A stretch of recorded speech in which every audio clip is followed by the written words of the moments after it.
Now at 7, schools across the Vancouver Public School District planning a walk-in in protest of a proposed budget cut. Sunrise reporter Thomas Schultz will join us there live with the latest. Plus, President Trump addressing the nation for the first time since the start of the war with Iran, calling the mission, quote, nearly complete. We'll have the latest coming up at 7:20. And the Portland Trailblazers hit with a $100,000 fine after they admitted to scouting their Chinese center ahead of the draft. We have more details coming on in the live report. Sunrise streaming live at 7 starts right now.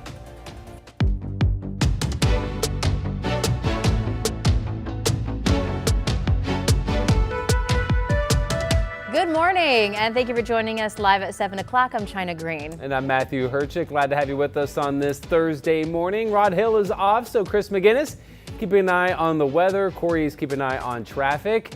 A little bit of a rainy start, right, Chris? A little bit of a rainy start, but I am happy to be the bearer of some phenomenal news heading into the weekend. We'll show you the 7-day forecast in just a second, but if you are waiting for some legit spring fever to set in, this might be your weekend. That said, yes, it is snowing up in the Cascades this morning. I'll show you that in a second. Rain in the Willamette Valley, the raindrops have been few and far between, but as we give you the live scan here, there still is some rain and high coastal range snow, not at the passes, but above that. In some cases. So yeah, we still have the potential for some occasional showers, especially this morning. 42 right now on our Rose City sky camera. As we mentioned, it is snowing up in the Cascades. Currently 22 right now at Timberline, with snow levels this morning around 2,500 feet.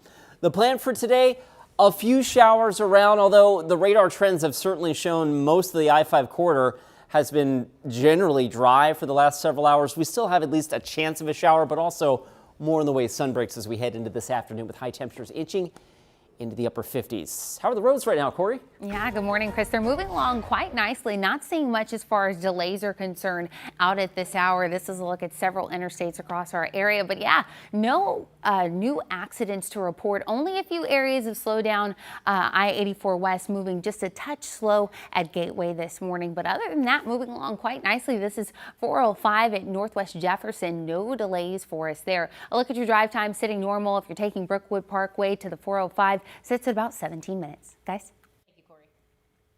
New this morning, authorities are asking for help finding this inmate they say escaped from the Western State Hospital in Lakewood, Washington earlier this week. A release from Clark County says 35-year-old Joshua Rice right there broke out of the hospital at 8 o'clock Tuesday night. They say he is pending charges including robbery, assault, and theft of a motor vehicle. The release also says he has a known criminal history in Multnomah County and should be considered armed and dangerous. Anyone with information should call 911.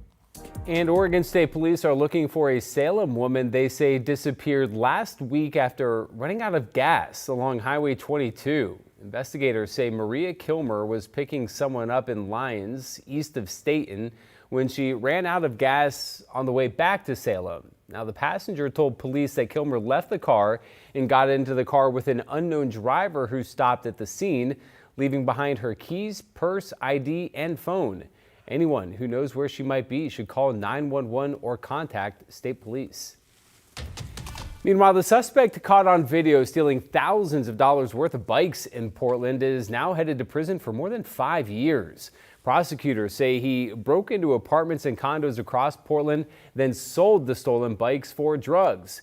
In all, they say Daniel Gallagher stole almost $20,000 worth of bikes from multiple apartment complexes in Southeast Portland and the Pearl District. Gallagher was arrested back in 2024, but eventually released, then was arrested again in October of last year. The DA credits the county's burglary task force for catching him. It's really to make sure that we feel safe in our homes and that our businesses feel safe in doing business, can really experience economic vitality and without the fear of having their doors kicked in. According to court documents, police found Gallagher with fentanyl and meth during his October arrest, and he said that he would trade the bikes for drugs. Well, coming up tonight on KGW, a new investigation into why some Portland residents have been waiting nearly a decade just to get their street lights fixed. Yeah, the city promised to replace them within a year, but hasn't. Here's investigative reporter Kyle Boshi with the preview.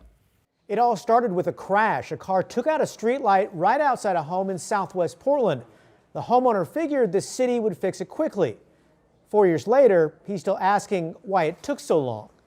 February 14, 2022, a car knocked down a streetlight outside Derek Costarella's home. The city promised a fix. Then came the excuses. Materials, crew workloads, underground utilities. Year after year, nothing.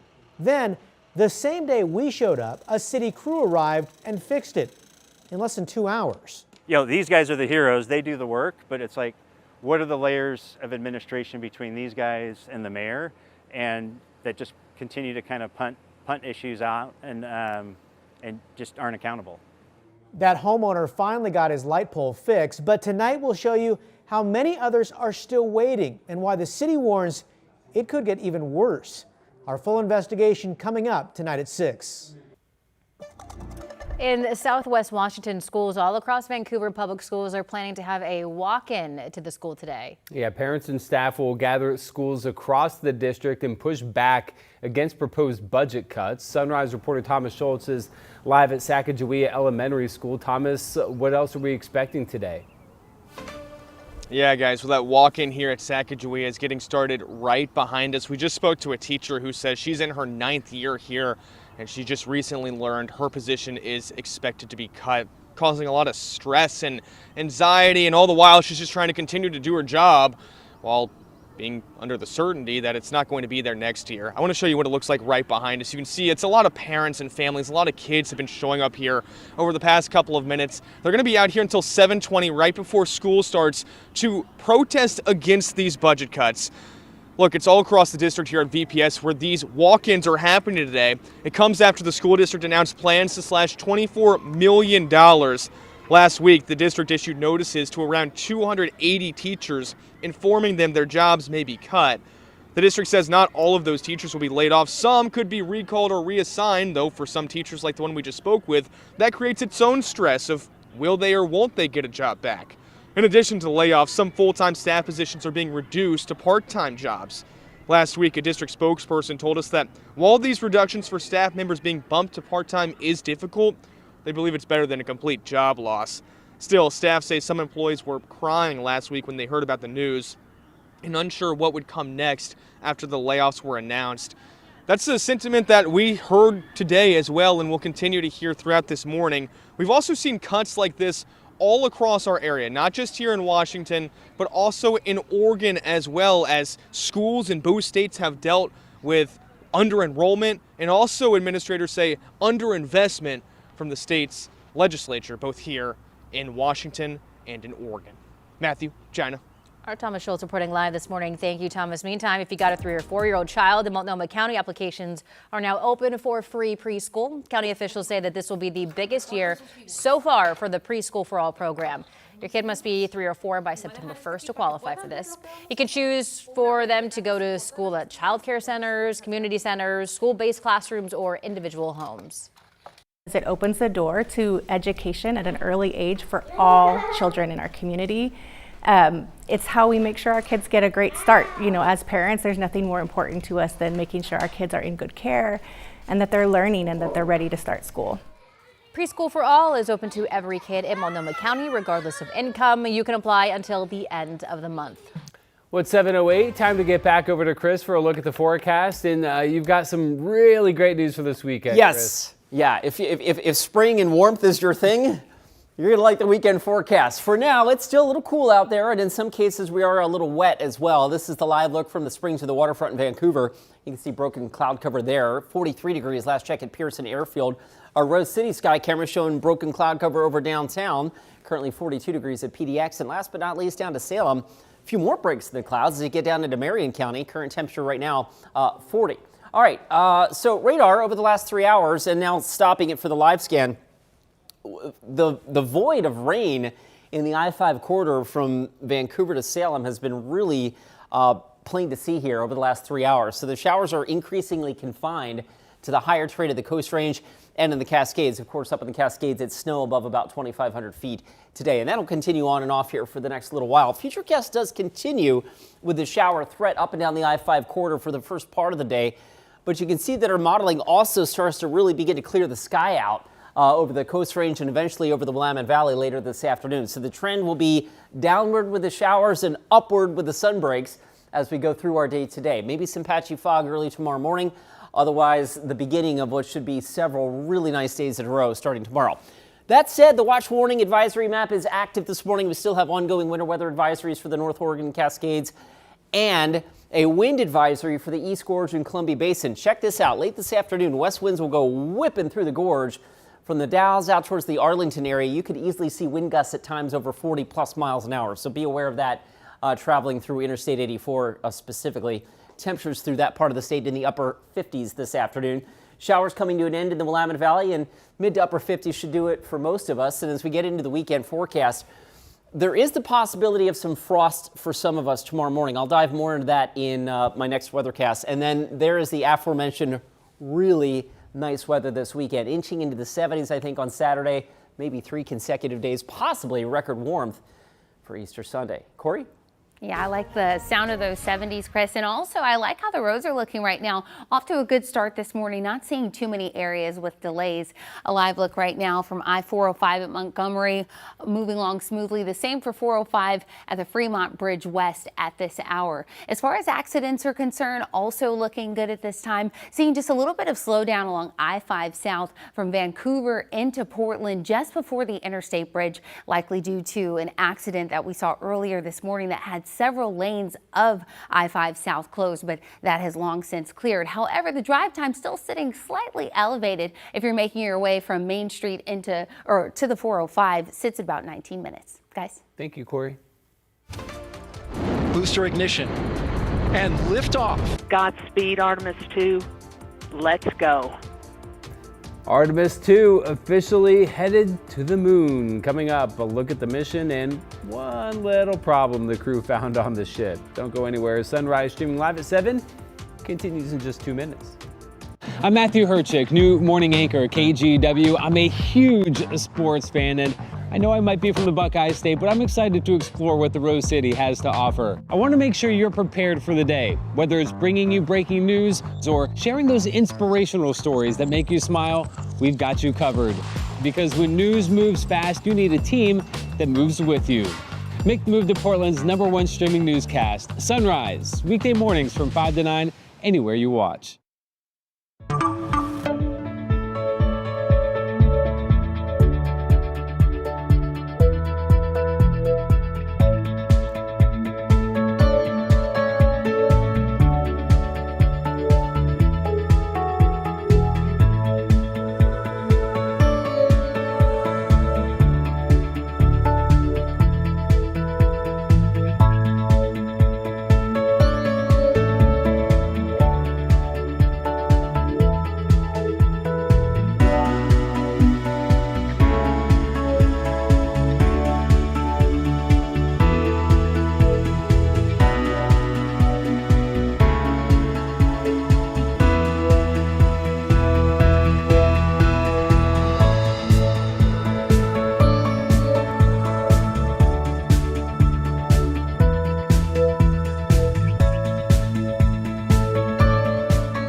I'm Trina Greed, a morning anchor at KGW and new dog mom to this sweet guy. Meet Barry. I love getting your mornings off to a great start, whether it's sharing stories of resilience and triumph in our community, or following breaking news from Beaverton to Gresham and everywhere in between. We've got you covered, because when news moves fast, you need a team that moves with you. Make the move to KGW Sunrise, weekday mornings from 5 to 9, anywhere you watch.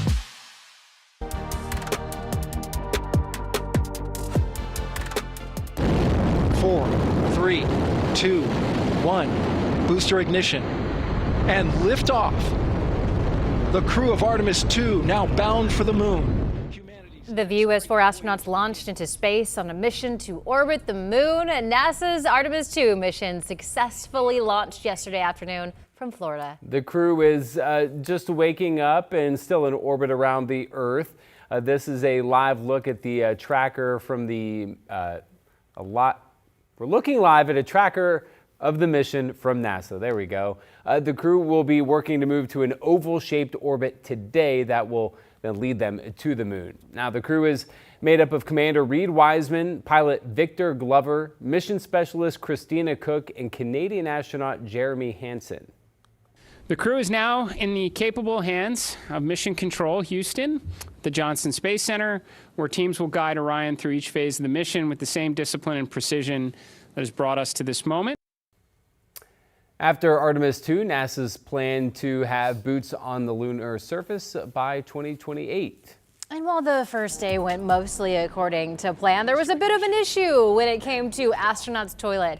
Crews noticed a blinking fault light signaling an issue with the suction system. NASA says the issue has now been resolved and crews can use their toilets, so good news there. But it's the first time that a real toilet is being used on a deep space mission. According to the New York Times, Apollo crews in the 1970s had no toilets and used waste bags, which they left on the moon. Some scientists now want to retrieve those bags to study whether any microbes survived in lunar conditions. Or morphed with the radiation and Imagine all like going to school to be like a scientist and studying all these years and working hard to We're get a studying job with NASA, and then they bring back these bags from outer space and they're like, all right, get to work on these. Apologies to those of you that are just having breakfast this morning. Good morning. Good morning. I do have a great morning. Well, a good day today and then a really, really great weekend forecast. So let's get into that. Showers and sun breaks today, still level somewhere between 2,500 and 3,000 feet and inching upward even as the snow dissipates. There is some fresh snow to be had up on the ski slope, so good for you if you're able to get up there and enjoy that today. Cold start tomorrow and then drying out for the weekend. How cold? There is a frost advisory up for some parts of the viewing area overnight tonight. We'll take a deeper dive into that in a second. And then, as we mentioned, warm and dry for a couple of days this weekend. This is, we've already hit 70 at least once this year. I think, was it twice? At least once. We may rip off 3 70-degree days in a row this weekend, including near record warmth possible on Easter Sunday. So that's cool. For now, it is cool and snowing up in the Cascades. In the Willamette Valley, while there has been rain around the area, it is increasingly confined to the higher terrain of the Coast Range and, of course, snow up in the Cascades. So we're kind of getting rain shadowed in the I-5 corridor right now. Not to say that we couldn't still see a few spits of rain today, and that is the call, with sun breaks and a few showers still possible. But by and large, the rain threat continues to dissipate as we go through the day today. And eventually, temperatures will inch into the upper 50s here in Portland with some sun breaks, windy through the East Gorge and Columbia Basin as well. All right, let's talk about this. Overnight tonight, as the sky clears, how much clearing will have a great impact on whether or not we realize frost. But there is a frost advisory, not for Portland, Vancouver, but northern Clark County and all of Washington County, the I-5 corridor into Salem, and a freeze watch down into the southern Willamette Valley, because if the sky does clear enough, we could set the stage for some really, really cold temperatures tomorrow morning. Not records by any stretch, but now that we're getting into April, of course, today, April 2nd, we're getting into the growing season. So check this out. The average date of the last frost at PDX is April 17th, but it's almost May 30th for McMinnville. You may be questioning why I say 36 degrees in frost. We thought that happened at 32. Yes, here's a little nugget for you. We record our temperatures at 6 feet off the ground. When you get down right on the ground, the temperature can be several degrees cooler. So 36 is widely recognized as the benchmark for frost potential. And that's why we have the frost advisories in effect for parts of the area tomorrow morning. Outside of that, the sky clears and tomorrow should wind up being a nice day. And then here come the 70s. I think we're inching close to it on Saturday. And then mid to upper 70s, as long as the sky is mostly sunny on Sunday. That record high of 77, set back in 1977, may be in jeopardy on Easter Sunday. Corey? That's a lot of sevens, Chris. And for those of you looking forward to the weekend, I'm sure you're looking forward to work as well. The interstate's looking pretty good if you want to head out there at this time, giving you a view of a few stretches of I-5. This is I-5 at Broadway, moving along quite nicely. Things starting to also pick up along I-5 South at the Interstate Bridge, a live look from the north end in particular. But as far as accidents are concerned, none to report at this hour, which is good to see. Only a few areas of slowdown, including I-84 West at the 205 split in northeast Portland. But other than that, our drive time sitting normal at this hour. If you're traveling I-5 north to the 405 via Wilson Road, it'll take you about 18 minutes. Guys? Thank you, Corey. What did the defendant tell you during that call? That Ari, my stepmom, had been cheating on him and that he tried to kill her. The son of a Hawaiian doctor on trial for the attempted murder of his wife, testifying against his father. What he says his dad told him after the attack. Sunrise continues after this. Hi, I'm Christine Padawanich. I'm a journalist at KGW, and I love exploring Portland's amazing food scene. New spot? I'm there. So I don't just report about our community, I belong to it. What happens here affects us all, and that's why we care so deeply about getting it right. And when local journalism is done right, it doesn't sit still, it moves.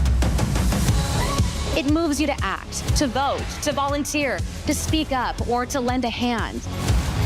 It moves your mind by challenging assumptions and offering new perspectives. It moves you forward by giving you the information to make decisions and thrive where you live. And yes, it moves your heart through the good stuff that stays with you wherever you are. And at KGW, we're here for all of it. These are the stories that move Portland.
Last night, in an address to the nation, President Donald Trump said most of the U.S. military goals in Iran have been met, but strikes will intensify in the coming weeks to finish the job. President Trump did not give a clear end date to the war. NBC's Alice Barr has the latest from Washington, D.C. President Trump speaking directly to the American people overnight in his first primetime address since the start of the Iran war, saying that 1 month into U.S. strikes, the nation's military objectives are nearing completion. We are systematically dismantling the regime's ability to threaten America or project power outside of their borders. The president pointing to progress toward destroying Iran's Navy, Air Force, and missile program. These actions will cripple Iran military, crush their ability to support terrorist proxies, and deny them the ability to build a nuclear bomb. But he made clear it's not over yet. We're going to hit them extremely hard over the next 2 to 3 weeks. Stocks slid and oil prices surged on word of more intense strikes and no concrete end date to the war that's upended the global energy supply and sent U.S. gas prices soaring over $4 a gallon on average. President Trump claimed after the fighting ends, prices would drop and the vital energy route, the Strait of Hormuz, would open up naturally, while also urging other countries to step in to take care of that passage. They must cherish it. They must grab it and cherish it. Critics saying the president didn't do enough to lay out the path forward, as a recent Reuters Ipsos poll shows just 35% of Americans surveyed approve of the war, 60% disapprove. We are not indicating how exactly we're going to end this. We're spending exorbitant amounts of money. 13 American service members have been killed. President Trump mourned their loss and said the U.S. must press ahead to honor their sacrifice. In Washington, Alice Barr, NBC News. And Republican leaders say they have a plan to reopen the Department of Homeland Security. Senate Majority Leader John Thune and House Speaker Mike Johnson say they have a two-track plan to end the shutdown. The plan would fund most of DHS until October through an appropriations bill, while funding Customs and Border Protection separately. It mirrors the deal the Senate unanimously passed a week ago. It remains unclear when a vote could happen, as both the House and Senate are currently scheduled to remain on recess through April 13th. And new details are coming to light in the trial of a Hawaii doctor accused of trying to kill his wife on a hike last year. Yeah, that doctor's son took the stand earlier this week and says that his father called him over FaceTime confessing to the attack. Now the doctor is taking the stand in his own defense. Reed Binion reports. What did the defendant tell you during that call? That Ari, my stepmom, had been cheating on him. and that he tried to kill her. The son of a Hawaii doctor accused of trying to kill his wife, testifying at his father's attempted second-degree murder trial on Tuesday. The next plan that he said was to jump off the cliff. Prosecutors say the alleged murder attempt occurred during a hike in Oahu last year. They allege 47-year-old anesthesiologist Gerhard Koenig shoved his wife, Ariel Koenig, toward a cliff edge, tried to inject her with a syringe, and bashed her head repeatedly with a rock.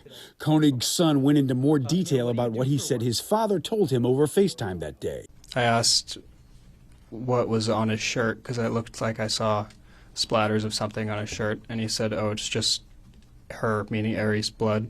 Koenig's attorney has described the incident as, quote, an unplanned, unanticipated scuffle and said Koenig's wife attacked him first. Koenig testified in his own defense Wednesday. I felt like a shove, and I was almost pushed over the edge. You felt a shove? Who shoved you? Ari did. Barely caught myself and turned around and looked at her. I'm Reed Binion reporting. He said, I'm an immigration officer. I give you two options. You give me $20 or $50, or do you want to lose your family?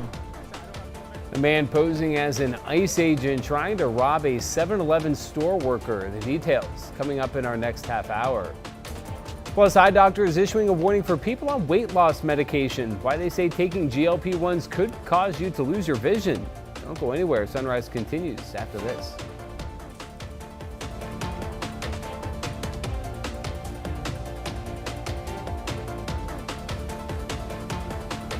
The KGW Plus TV app, streaming 24/7. Local news from the team you trust. Track how the weather will impact your day. Breaking news live from the scene. All the local news you need. KGW Plus. Download on your TV and watch for free. On Weather Impact Alert Days, stay informed, prepared, and connected with KGW and KGW Plus. Coverage that alerts you to what's coming and how it will impact you. Watch extended weather coverage on KGW Plus.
I'm Trina Green, a morning anchor at KGW and new dog mom to this sweet guy. Meet Barry. I love getting your mornings off to a great start, whether it's sharing stories of resilience and triumph in our community, or following breaking news from Beaverton to Gresham and everywhere in between. We've got you covered, because when news moves fast, you need a team that moves with you. Make the move to KGW Sunrise, weekday mornings from 5 to 9, anywhere you watch.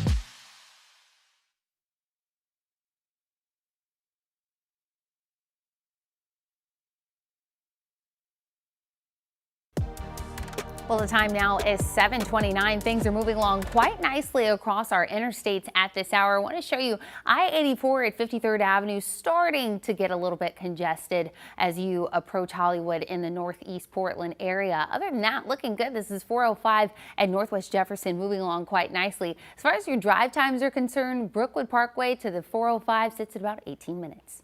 Do a lot worse than that for this hour of a Thursday morning drive. We are also mostly dry up and down the I-5 corridor. Yes, radar does show a little smattering of green in the higher terrain of the Coast Range and in the Cascades, and there still is a shower threat today, but we are certainly drier than we were yesterday. Here's the Springs to the waterfront right now in Vancouver, 43 degrees at Pearson Field. There's some breaks to the clouds over downtown Portland from our Rose City Sky camera at 42. And last check in Salem, mostly cloudy, but dry right now at our state capitol, currently 40 degrees in Salem. And the plan for today, again, showers and sun breaks, more sun breaks as we get into the afternoon with highs in the upper 50s. Much warmer weather, potentially record-setting warmth in our weekend forecast ahead.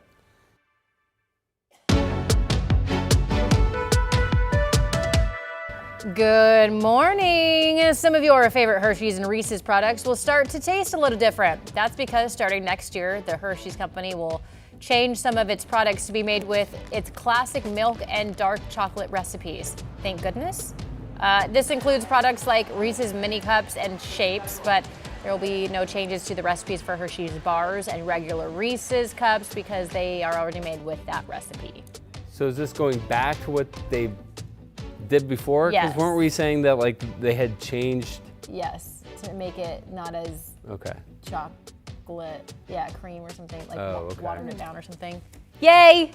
Yay! Wait, yeah. Wait, wasn't there also some controversy about how they had to have the chocolate the right consistency to fit in the different shapes? Yeah, so they do have to use like confusing it with different that story. recipes, for the shapes to get them to stay. Well, regardless, I don't like Reese's, so I mean. That's just Fighting words. Fighting words. That's blasphemous right I don't there. like peanut butter cups. I don't. I like Hershey's Oh. though, especially with the almonds in it. Yum. Yeah.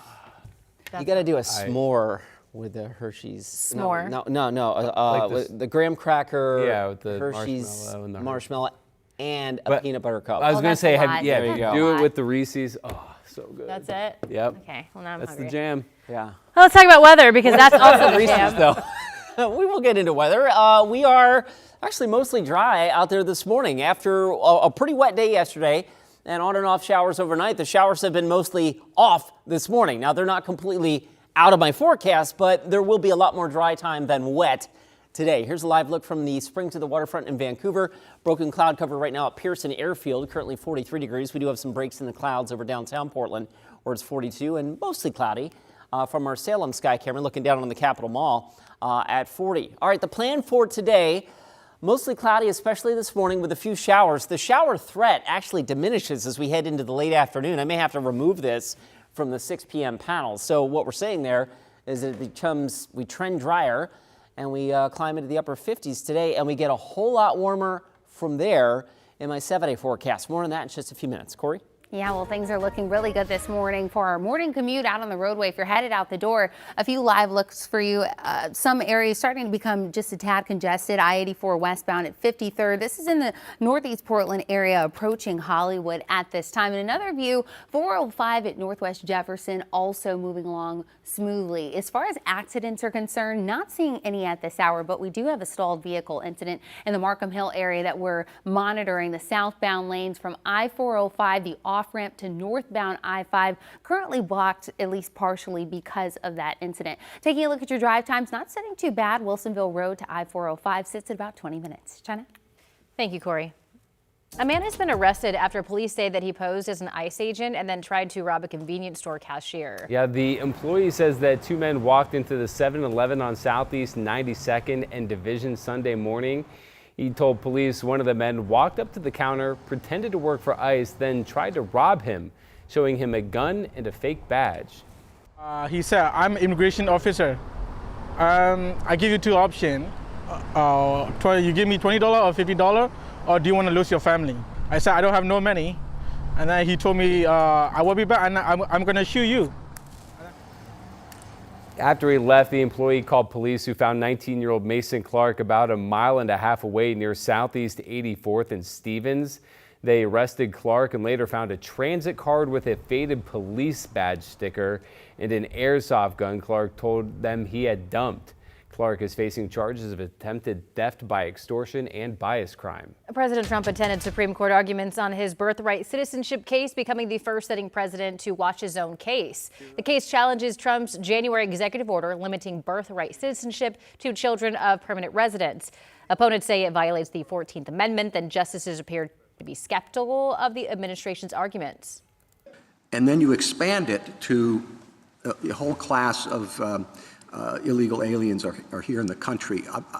I'm not quite sure how you can get to that big group from such tiny and sort of idiosyncratic examples. How does this work? Are you suggesting that when a baby is born, people have to have documents, present documents? Is this happening in the delivery room? Arguments lasted around 2 hours, and now the justices will consider those arguments with a ruling expected before the end of their term in June. Meanwhile, some doctors are warning about the real-world impacts if birthright citizenship ends or is modified.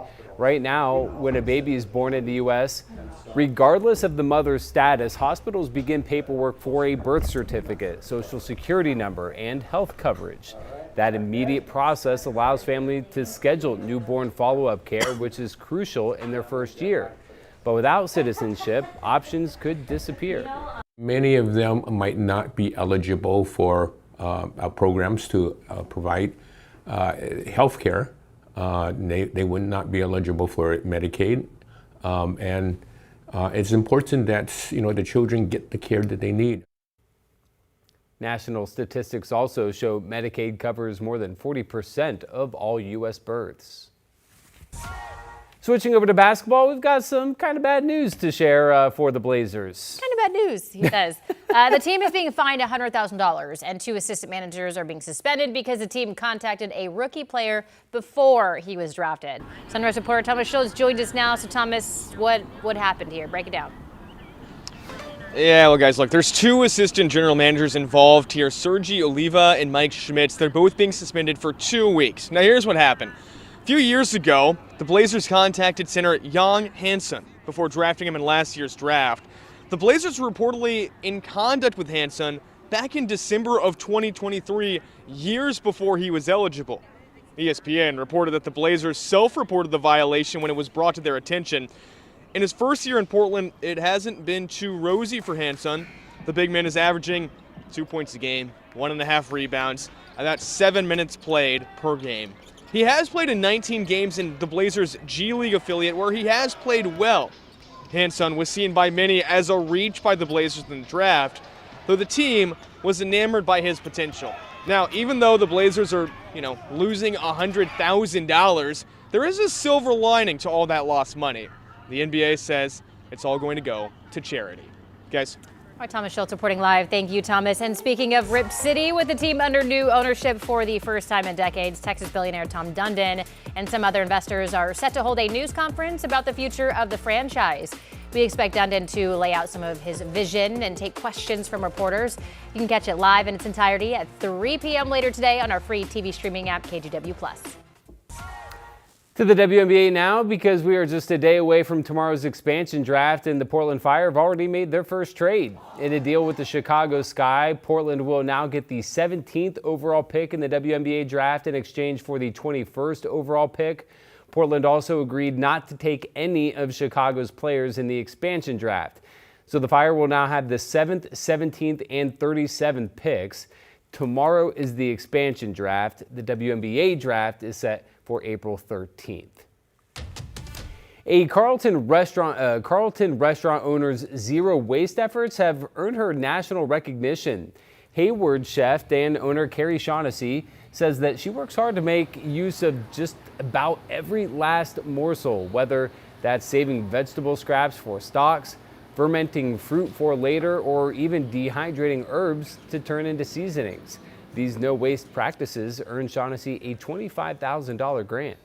Thrilled. I mean, anytime you are getting a check in the mail for a small business, it's really hard to not be excited. So that was really great. And also just to know that someone on the other side of this application process saw what we were doing and really believed in the future. The owners say that the money will help the restaurant secure a dehydrator to more seamlessly save what's left over.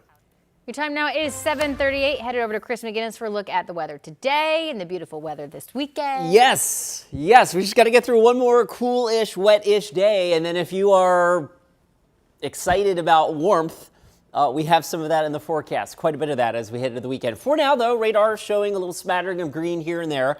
We've had some light rain showers. Actually, they've been fairly persistent in the Coast Range, and of course, snow in the Cascades above about 2,500 feet this morning. All of this activity, though, as you can see on Futurecast, should begin to break up significantly as we roll through the day today. So much so, in fact, Futurecast actually really starts to clear out the sky a bit. Now, this might be a little bit on the optimistic side, but we may be more towards the sun breaks and fewer into the showers as we head into this afternoon. And that same holds true as we go to the eastern part of the state as well. Sky clears somewhat overnight. How much it clears will set the stage for potentially a frosty morning for some of us on Friday, and then we clear out nicely tomorrow afternoon, and that'll set the stage for what should be a really nice weekend forecast. All right, winter weather advisories continue for the North Oregon, South Washington Cascades, winter storm warnings for the Central Cascades again until 5 o'clock. Cascade passes are snow covered this morning.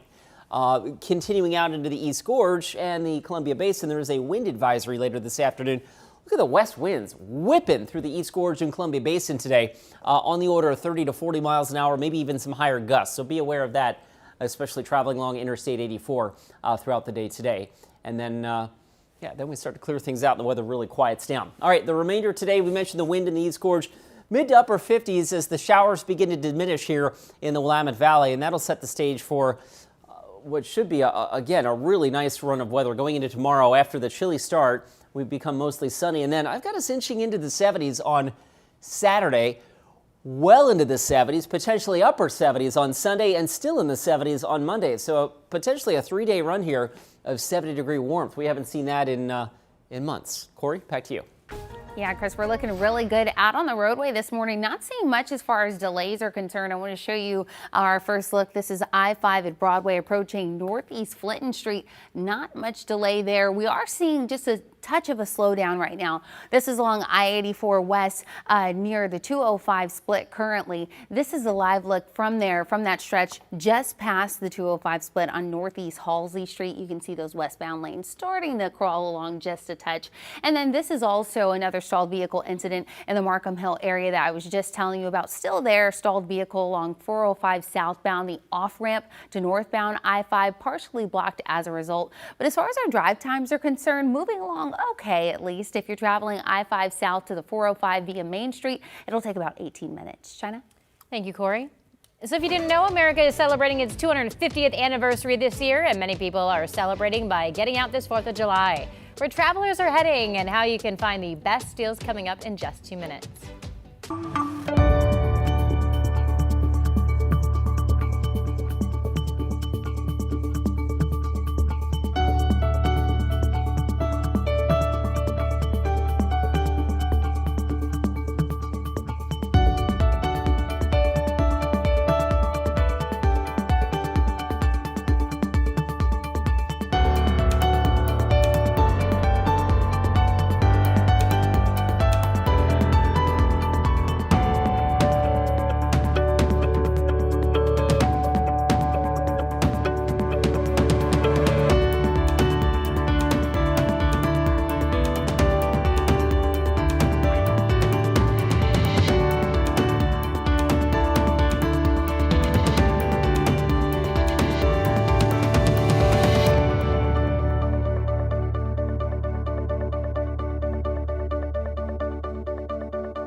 The KGW Plus TV app, streaming 24/7. Local news from the team you trust on your time. Track how the weather will impact your day. It's certainly becoming increasingly hazardous. Extended, continuous coverage of breaking news live from the scene. That snowpack is still heavy. Go deeper with in-depth interviews and exclusive reporting. All the local news you need, live or on demand. KGW Plus. Download on your TV and watch for free.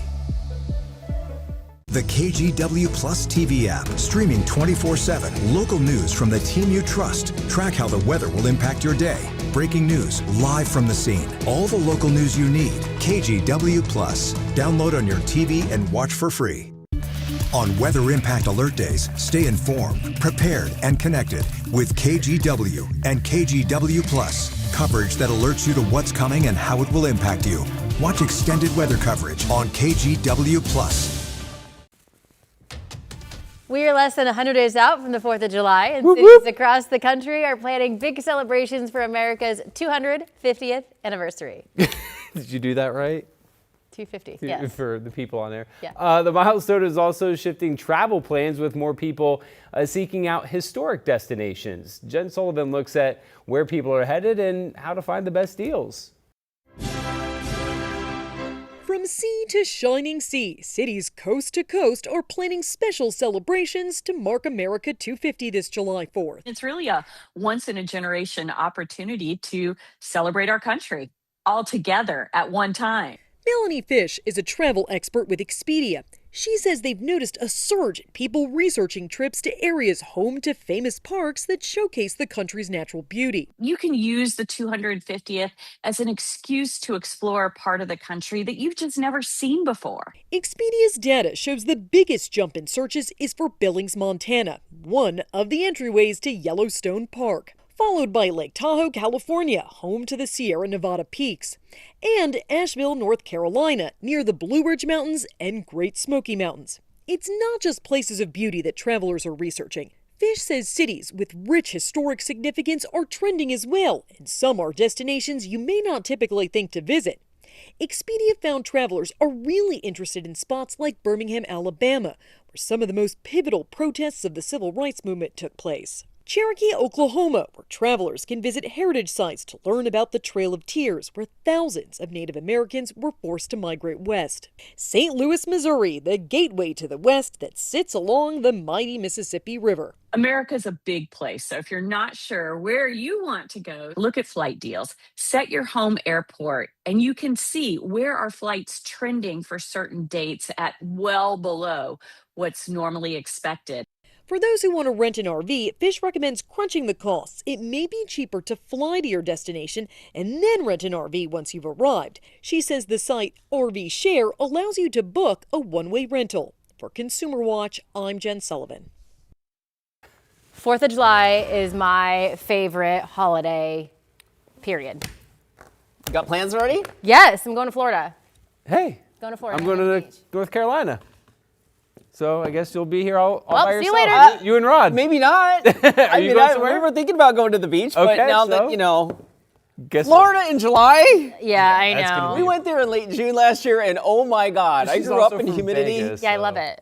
You like the humidity? I love anything heat. Like literally, you step outside, and the second you step outside, you start sweating. I love Okay. it. I love it. To each their own. Yes. Yeah. We will be basking in nice, dry summer Oppressively warmth hot. here on our 4th of July. We'll actually be basking in some nice warmth this weekend as well. More on that in a second. There's my segue. This morning, we've got showers and some sun breaks on our forecast for our Thursday. Tomorrow, cold start and then drying out for the next several days heading into, of course, our Easter weekend. Frost advisory for some folks. I'll bring that up in just a second. And then, as we mentioned, warm and dry. So I just looked up the numbers. We haven't had 3 consecutive days. First of all, we've only hit 70 once so far this year. That was back in mid-March, which was glorious, right? We haven't had 3 consecutive 70-degree days since early October. That's in my 7-day forecast. How about them apples? All right, for the meantime, we are waking up to some rain here in some locations. 3-hour radar showing the rain has been primarily scattered in the higher terrain of the Coast Range and, of course, in the Cascades, where above about 2,500 feet, it has been snowing on and off this morning. Chains required up over Mount Hood right now in government camps. So just be aware of that it is still pretty wintry up there. All right, here's Futurecast. I'll roll the clock on our computer model. And again, I mean, we're not completely done with the rain, but the raindrops will be taking up a lot less real estate as we roll through the day today. And we may even start to really clear things out later this afternoon and tonight, which does bring in that frost potential. Now, Futurecast does show some morning cloud cover in some cases. If we don't have clouds overnight, a good bet that a lot of us may be waking up to some frost.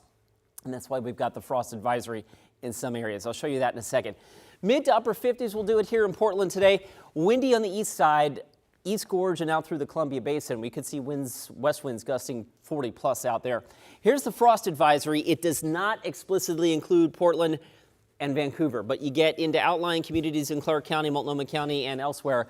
Again, there is that potential for some really, really chilly stuff tomorrow morning, which brings me to this. The average date, despite the fact that we're into April, the average date for the last frost is April 17th. I'm using 36 as a proxy for frost because you might say, well, why 36? I thought 32 is what constitutes frost. Yes, but temperatures are actually officially measured at 6 feet off the ground. So in that 6 feet between here and down there, we can actually get freezing temperatures, hence 36. The more you know. April 17th is the typical last frost in Portland. All right, showers and sun breaks today at 57. Again, potentially frosty for some of us tomorrow morning, and then we warm into the 60s on Friday. And then the weekend forecast, Easter weekend, looks just phenomenal. I've got us inching into the 70s on Saturday. Sunday's record high is actually 77. So there's a chance we get that if we keep it completely sunny and we keep it in the 70s on Monday. Corey? Yeah, well, things are starting to slow for us just a tad out on the interstate as many people make their way off to work. This is a live look from I-5 southbound, the on-ramp at going slow this morning as you make your way along that stretch. And then taking a look, another stretch of I-5 south at Piedmont also moving slow just past the area I just showed you in North Portland. And another live look at this hour from I-5 south at the Markham Bridge, the lower deck, not too congested. And as far as our drive times are concerned, sitting pretty moderate. Troutdale to I-5 sits at about 26 minutes. Matthew? Thank you very much, Corey. A popular after-school staple being recalled coming up. Why you may want to throw out those dino nuggets in your freezer. Don't go anywhere. Sunrise continues with your consumer headlines in just 2 minutes. I'm David Molko, the evening anchor at KGW. Though when I'm not working, I like to spend as much time as possible out here in nature. So I don't just report about our community, I belong to it. You see, what happens here affects us all. And that's why we care so deeply about getting it right. And when local journalism is done right, it doesn't sit still, it moves. It moves you to act, to vote, to volunteer, to talk about it, to speak up, or to lend a hand. It moves your mind by challenging assumptions and offering new perspectives. It moves you forward by giving you the information to make decisions and thrive where you live. And yes, it moves your heart through the kind of human storytelling that stays with you wherever you are. And at KGW, we're here for all of it. These are the stories that move Portland.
The state of Oregon now wants Kroger to pay more than $2 million in legal fees after it tried to merge with Albertsons last year. According to the lawsuit, the state wants Kroger to reimburse litigation expenses and attorney's fees. Back in October of 2022, Kroger and Albertsons proposed to merge after Kroger agreed to buy Albertsons. The FTC stopped the $25 billion merger, alleging that it would eliminate competition, leading to higher food prices, food deserts, and impact workers' wages and benefits. There's a nationwide recall for these dinosaur-shaped chicken nuggets that are sold at Walmart. The USDA says certain packages could contain lead. Their production date is February 10th, and their best buy date is that same day a year later. The USDA says the items are no longer available for sale in store, but could still be in your freezer. Lead is especially harmful to pregnant women, infants, and young children. And the FDA has approved a new weight loss pill. The drug called Foundeo is made by Eli Lilly, the company behind Zepbound and Mounjaro. Unlike those weekly shots, this is a daily pill with no food or water restrictions. In clinical trials, patients lost about 12% of their body weight. Prices start around $149 a month, with some paying as little as $25 with insurance. The drug is expected to be available as soon as next week. And while GLP-1s are continuing to gain in popularity, a group of eye doctors are now warning patients about the potential risks. Yeah, they say GLP-1s can cause problems with your eyesight and in some cases may even lead to you going blind in one eye. Mandy Gaither has more in today's Health Minute. It's a weapon in demand for the battle against obesity. GLP-1 medications can be highly effective for losing weight, and more patients are turning toward them. But because so many people have added this as a weight loss management treatment, we of course have seen more and more things come about as a result of taking it long term. Dr. Jackie Bowen with the American Optometric Association says that these are great medications, but patients should stay vigilant. While it's rare, she says doctors are seeing a small rise in something called ischemic optic neuropathy in people taking GLP-1 drugs. It's a condition where the blood supply to the optic nerve is lowered or cut off completely, leading to a loss of vision, usually in one eye. We also have been observing in diabetics and in patients who are at risk for wet macular degeneration that there's an increased risk of retinopathy or bleeding or fluid retention on the retina when these medications are added to the routine. Before going on GLP-1 drugs, Bowen says to have a comprehensive eye exam with an optometrist, then follow up about 1 month after starting the medication and every year after that. Once you're on the medication, she says to also watch out for red flags, including fuzzy vision in one eye or a smudge in the middle of your vision and diminished color vividness. Any sudden change, even if it doesn't hurt and it's not really messing up your day, do report that to your optometrist so we can get you in and take a look and make sure everything's fine. For Health Minute, I'm Mandy Gaither.